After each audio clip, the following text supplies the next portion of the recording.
টিকটকের কথা কম বেশি সকলেরই জানা। প্রচুর মানুষের ব্যবহার করেছে। কেউ অন্তত একবার হলেও ব্যবহার করে দেখেছেন। তারপর একদিন অনেক চাইনিজ অ্যাপের সাথে এটা ইন্ডিয়া থেকে ব্যান করা হলো। কিন্তু আমেরিকার মানুষরা এই অ্যাপটা ভীষণভাবে পছন্দ করে।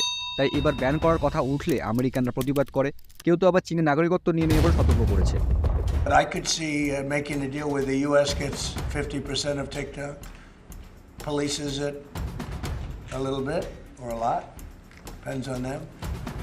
But remember, they make telephones in China, they make all sorts of things in China. Nobody ever complains about that. I guess I have a warm spot for TikTok that I didn't have originally, but I went on TikTok and I won young people up by 36%, Peter. And Republicans typically don't do too well with young people, but it's a different Republican Party. TikTok is largely about kids, young kids. If China's going to get information about young kids, I don't know. I think, to be honest with you, I think we have bigger problems than that. Did you sign the TikTok order?